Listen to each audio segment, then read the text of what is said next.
Check dishonour মামলায় cricketer ও মাগুরা ২ আসনের সাবেক সংসদ সদস্য সাকিব আল হাসানের বিরুদ্ধে গ্রেফতারি পরোয়ানা জারি করেছেন আদালত।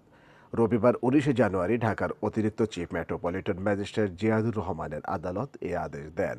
এর আগে গত বছরের ১৫ ডিসেম্বর ঢাকায় অতিরিক্ত চিফ মেট্রোপলিটন ম্যাজিস্ট্রেট মাহবুবুল হকের আদালতে আইএফআইসি ব্যাংকের পক্ষে শাহিবুর রহমান বাদী হয়ে সাকিব সহ ৪ জনকে আসামি করে মামলা করেন।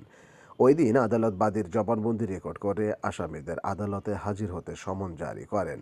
আজ আসামিরা হাজির না হওয়ায় আদালত এ আদেশ দেন। মামলার অপর আসামিরা হলেন সাকিব আল হাসান অ্যাগ্রো ফার্ম লিমিটেডের এমডি গাজী জাহাঙ্গীর হোসেন, প্রতিষ্ঠানটির পরিচালক ইমদাদুল হক ও মালাইকা বেগম। মামলা সূত্রে জানা যায়, আসামি সাকিবের মালিকাধীন অ্যাগ্রো ফার্ম ব্যবসায়িক উদ্দেশ্যে বিভিন্ন সময় আইএফআইসি ব্যাংকের বনানী শাখা থেকে ঋণ গ্রহণ করে। তার বিপরীতে দুটি চেক ইস্যু করে সাকিবের মালিকাধীন প্রতিষ্ঠানটি। এরপর চেক উত্তোলন করতে গেলে পর্যাপ্ত টাকা না থাকায় তা ডিসঅনার হয়। দুই চেকে টাকার পরিমাণ প্রায় ৪,১৫,০০,০০০ টাকা।